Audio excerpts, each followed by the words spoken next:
नमस्कार। राजस्थान की तमाम फटाफट खबरों में आपका स्वागत है। राजस्थान की खबरों के लिए आपसे निवेदन कि यदि आपने हमारे चैनल को सब्सक्राइब नहीं किया है, राजस्थान की खबरों के लिए आपके अपने चैनल को सब्सक्राइब नहीं किया है, तो कृपया करके राजस्थान की खबरों के लिए आपके अपने चैनल को सब्सक्राइब करना ना भूलें।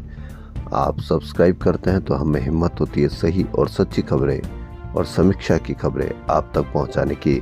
वरना मीडिया में आपके बच्चों की बेरोजगारी की कोई खबर नहीं, फैलती हुई बीमारी की कोई खबर नहीं, और यदि महंगी हो गई आपकी थाली उसकी कोई खबर नहीं, महंगी होती शिक्षा उसकी कोई खबर नहीं, और हमको भी उसकी अब चिंता नहीं, हमको भी उसकी कोई खबर नहीं, क्योंकि हमको किसी दूसरी जगह में ऐसे लगा दिया गया है कि हमको हमारे बच्चों का बेरोजगार होना भी अब महसूस नहीं होता है।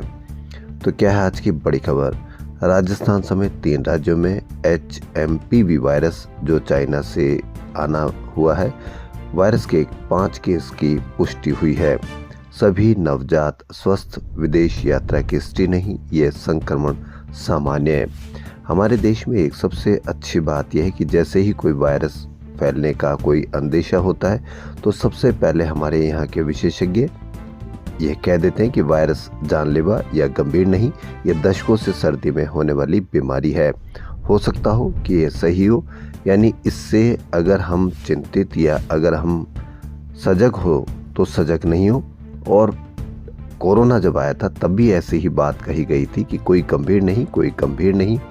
तो हमारे यहाँ सबसे पहले विशेषज्ञ कह देते हैं, और जब वो बहुत अच्छी तरीके से फैल जाता है और उससे हादसे होने लग जाते हैं तो ऐसे विशेषज्ञ गायब हो जाते हैं, और 4-5 महीने बाद में जब पूरी तरीके से आम आदमी उससे ग्रसित हो जाता है तब भी वो विशेषज्ञ बाहर नहीं आते हैं। राजस्थान में मंत्रालय कर्मचारियों के लिए बहुत अच्छी खबर। राजस्थान के 70,000 मंत्रालय कर्मचारियों के लिए एक जल्द अलग निदेशालय होगा। प्रदेश सरकार ने इसके गठन की तैयारी कर ली है। इसमें क्या क्या प्रावधान होंगे, इस पर काम अंतिम दौर पर है। मालूम हो कि 35 साल से इसकी मांग की जा रही थी। इसमें सभी विभागों के मंत्रालय कर्मचारी शामिल होंगे। दरअसल राज्य के नए कैडर्स में निदेशालय बने हुए, इनमें शिक्षा संवर्ग, तकनीकी शिक्षा, चिकित्सा शिक्षा, उच्च शिक्षा, स्वास्थ्य, अधीनस्थ लेखा, सूचना सहायक आदि में निदेशालय है। लेकिन अलग अलग विभागों में मौजूद मंत्रालय कर्मचारियों का कोई एक निदेशालय नहीं है। वास्तविकता यह है कि आमतौर पर मंत्रालय कर्मचारियों के संगठन अपने वेतन विसंगति, पदोन्नति, कैडर स्ट्रेंथ व सीनियरिटी सहित विभिन्न मामलों पर सरकार के पास डिमांड लेकर जाते हैं। सरकार इसे गंभीरता से ले या नहीं, यह परिस्थितियों पर निर्भर करता है। जहां जहां निदेशालय बने हुए वहां कर्मचारी संघों की मांगों के समाहित कर निदेशालय रिपोर्ट पेश करता है। यह रिपोर्ट अधिकारी बनाते हैं, इसलिए अधिकृत होती है और सरकार को फैसला लेना आसान होता है। इसलिए कर्मचारी संगठन वर्षों से निदेशालय की मांग कर रहे थे। हाईकोर्ट ने SI भर्ती 2021 के 859 पदों के मामलों में राज्य सरकार को 2 दिन का समय देते हुए बताने के लिए कहा है कि वह करना क्या चाहती है, इसकी मंशा क्या है। अदालत ने स्पष्ट किया है कि 18 नवंबर के भर्ती पर दिए गए यथास्थिति आदेश की पालना होनी चाहिए, और यदि ट्रेनी SI को फील्ड पोस्टिंग दी गई तो यह अवमानना माना जाएगा। वहीं राज्य सरकार को हिदायत दी है कि वह यथास्थिति आदेश को बरकरार रखे और भर्ती को लेकर कुछ भी नहीं करे, अन्यथा इसे अदालत गंभीरता से लेगी। कुछ साल पहले तक हमारे राज्य पक्षी गोडावण की घटती संख्या वैज्ञानिकों, सरकार, वन विभाग व पर्यावरण के लिए बड़ी चिंता बनी हुई थी। लेकिन अब गोडावण के संरक्षण के प्रयासों ने एकाएक तस्वीर ही बदल दी। ब्रीडिंग सेंटर की शुरुआत से गोडावण की संख्या में निरंतर वृद्धि हो रही है। हाल ही में DNP के सुदासरी क्षेत्र में एक साथ 12 गोडावण नजर आए। राज्य पक्षी की पोबारा पहली बार 7 दिखे, दुर्लभ 12 गोडावण।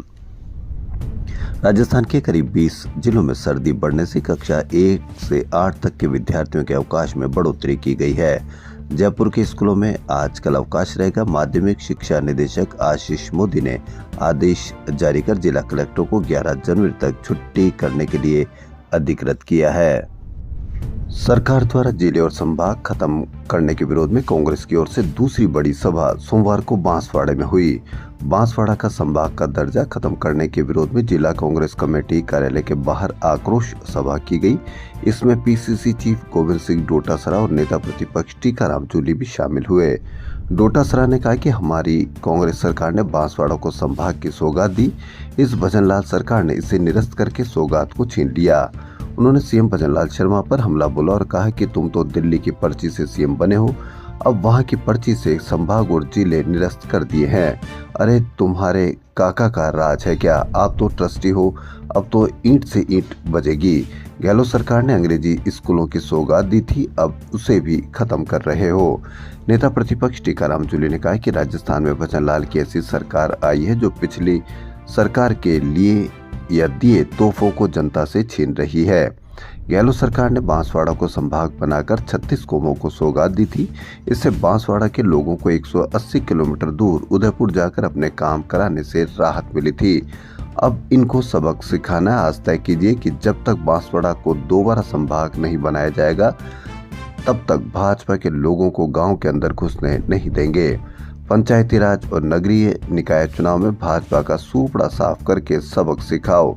जनसभा को पूर्व मंत्री एवं बांसवाड़ा विधायक अर्जुन लाल बामणिया, बांसवाड़ा डूंगरपुर प्रभारी गणेश घोगरा, विधायक रमीला खड़िया, जिला अध्यक्ष रमेश पंड्या आदि कई नेताओं व पदाधिकारियों ने संबोधित किया। सभा के बाद रैली निकालकर कलेक्ट्रेट पहुंचे और राज्यपाल के नाम कलेक्टर को ज्ञापन सौंपा।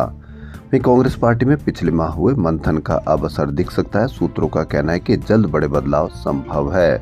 दरअसल अखिल भारतीय कांग्रेस में बड़े पदों पर नियुक्तियां अटकी हुई है। प्रदेश के एक दो दिग्गज नेताओं को दिल्ली में जिम्मेदारी संभव है।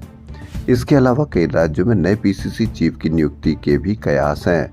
हालांकि राजस्थान में पीसीसी एक्टिव कार्य कर रही है और प्रदेश नेतृत्व को पिछले एक माह में 4 बार दिल्ली में सम्मान के साथ बुलाया गया।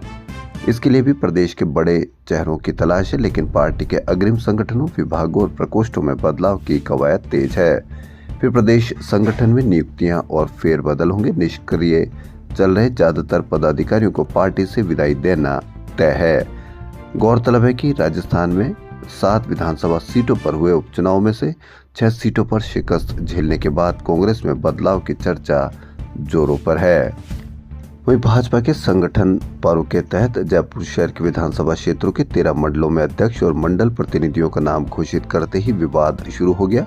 जयपुर शहर में कुल 33 मंडल है, लेकिन विधायकों व संगठन के बीच तालमेल नहीं होने से 20 मंडलों में अध्यक्ष व मंडल प्रतिनिधियों के नाम ही तय नहीं किए गए।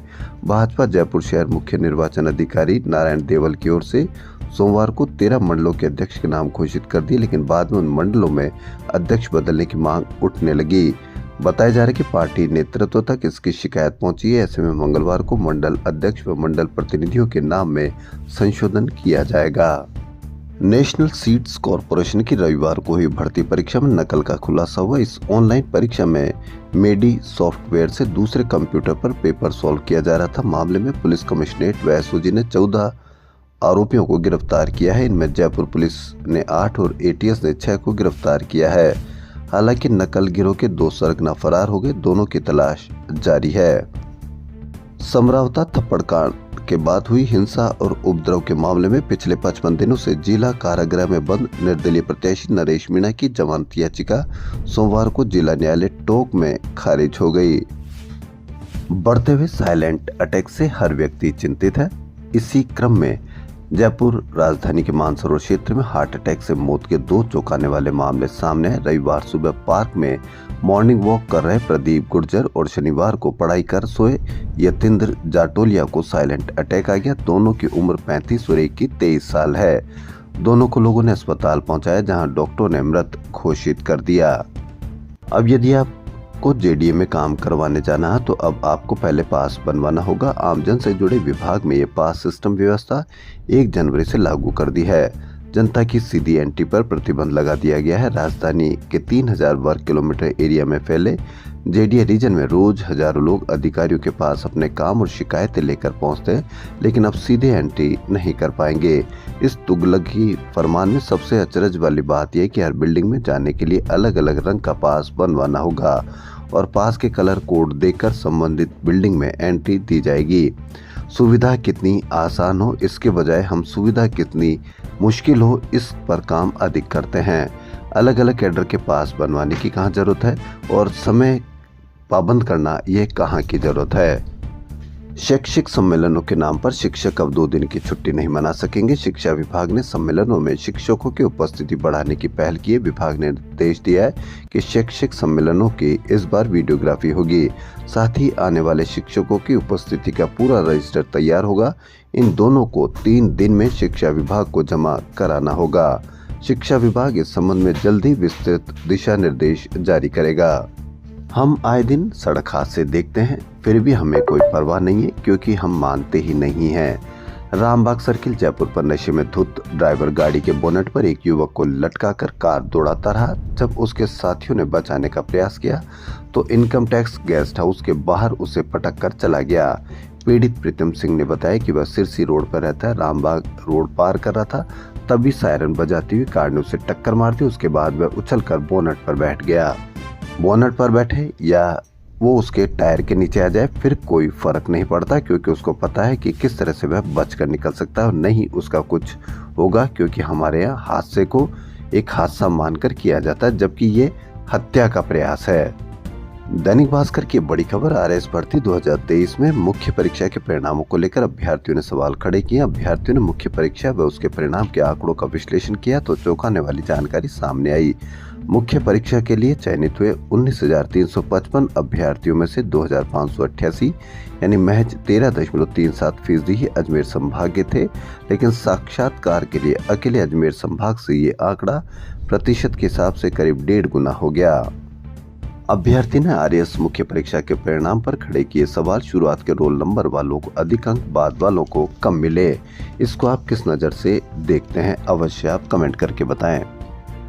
Medical, dental, pharmacy, nursing, paramedical और फिजियोथेरेपी के छात्र, फैकल्टी और जुड़े अस्पतालों के मरीज परिजन अब न केवल शिकायत दर्ज करा सकते हैं बल्कि सुझाव भी दे सकते हैं। इसके लिए राजस्थान स्वास्थ्य विज्ञान विश्वविद्यालय यानी RUHS ने शिकायत और सुझाव के लिए ऑनलाइन पोर्टल बनाया। इसके जरिए शिकायत दर्ज करा सकते हैं। पोर्टल पर आने वाली शिकायतों के समाधान के लिए न केवल संबंधित अधिकारी बल्कि RUHS के VC की विशेष नज़र रहेगी। अब यह विशेष नज़र कितनी रहेगी इस पर आप अवश्य कमेंट करें और एक बार आप शिकायत अवश्य करें यदि आपको कोई कमी महसूस होती है। जिला उपभोक्ता आयोग जयपुर तृतीय ने ग्राहक को खराब मोबाइल हैंडसेट बेचने को सेवा दोष करार देते हुए सोनी इंडिया प्राइवेट लिमिटेड पर 20,000 रुपए का हर्जाना लगाया है। वहीं विपक्षी को निर्देश दिया है कि वह परिवादी को खराब मोबाइल हैंडसेट की जगह नए मॉडल का मोबाइल दे, अन्यथा मोबाइल की कीमत 10,500 रुपए 7 जनवरी 2011 से 9% वार्षिक ब्याज सहित दे। आयोग ने आदेश वैशाली नगर निवासी अधिवक्ता अशोक कुमार शर्मा के परिवार पर दिया।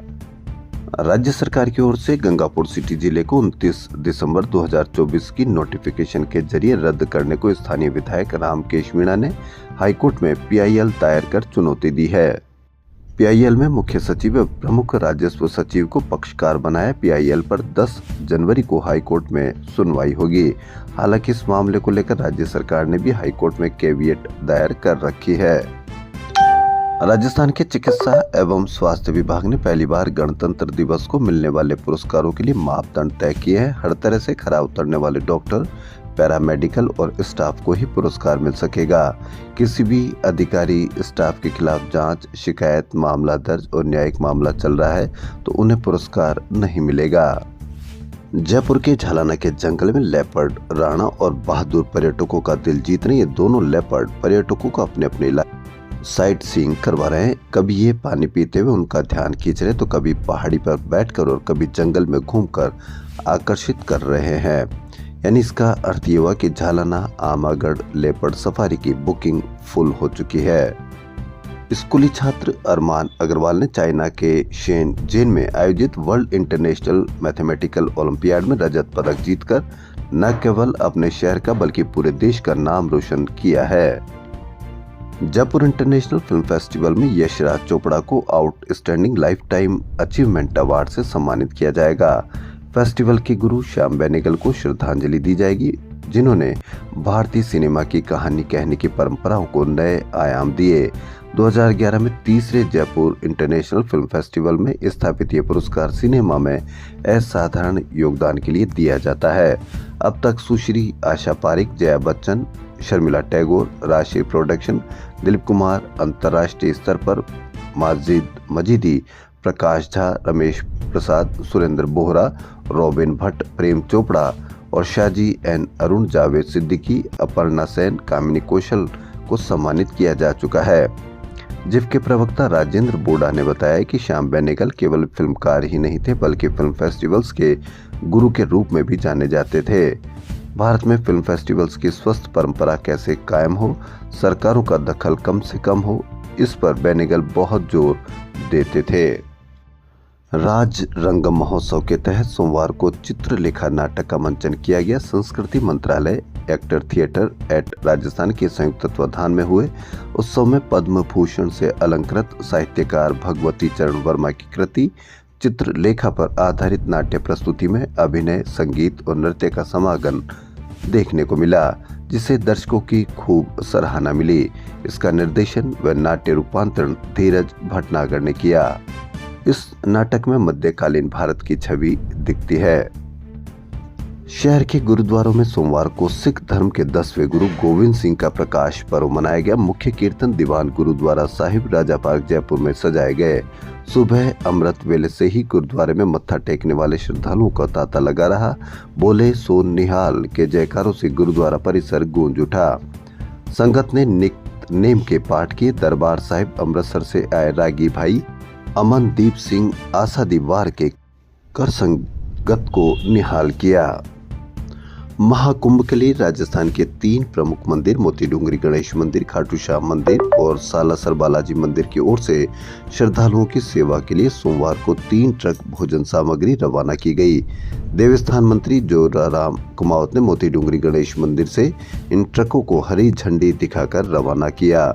मंत्री जोराराम सहित मोती डूंगरी गणेश मंदिर के महंत कैलाश शर्मा, सालासर धाम और खाटू श्याम जी के पुजारी ने ट्रकों को हरी झंडी दिखाकर रवाना किया।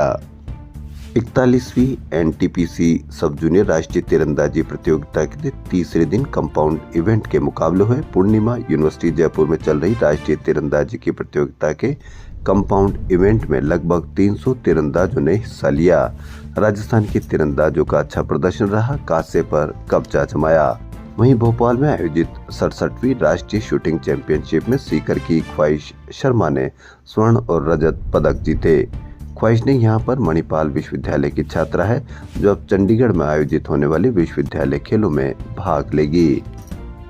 राजस्थान क्रिकेट संघ ने विजय हजारे ट्रॉफी के नॉकआउट दौर के लिए राजस्थान टीम घोषित की। इसमें महिपाल लोमरोर को टीम का कप्तान व मानव सुथार को उप कप्तान बनाया है। Mushtaq cup cricket tournament under 19 का मैच सोमवार को कोडाई टीम और बालाजी के बीच हुआ, जिसे कोडाई टीम ने जीत लिया। स्वास्थ्य मंत्री गजेंद्र सिंह खीवसर ने कहा कि मुख्यमंत्री भजन लाल शर्मा ने चिकित्सा के क्षेत्र को सर्वोच्च प्राथमिकता देते हुए अब तक का सर्वाधिक बजट प्रावधान किया है। राज्य सरकार ने प्रदेशवासियों को सुगमता के साथ उपचार उपलब्ध करवाने के लिए मुख्यमंत्री आयुष्मान योजना लागू की है। इसका दायरा लगातार बढ़ाया जा रहा है। बाहर के नागरिक प्रदेश में आकर एवं यहाँ के नागरिक बाहर जाकर इस योजना के तहत उपचार प्राप्त कर सके, इसके लिए जल्द ही पोर्टेबिलिटी की सुविधा भी लागू की जाएगी। उन्होंने कहा कि प्रदेश में स्वास्थ्य सेवाओं को संकल्पबद्धता के साथ नई ऊंचाइयां दी जाएगी। मुख्यमंत्री भजन लाल शर्मा की ओर से अजमेर ख्वाजा साहब के उर्स के मुबारक मौके पर मंगलवार को चादर पेश की जाएगी। राजस्थान की खबरों में फिलहाल इतना ही। यदि आपको हमारा चैनल पसंद आए तो लाइक, सब्सक्राइब और शेयर अवश्य करें। धन्यवाद।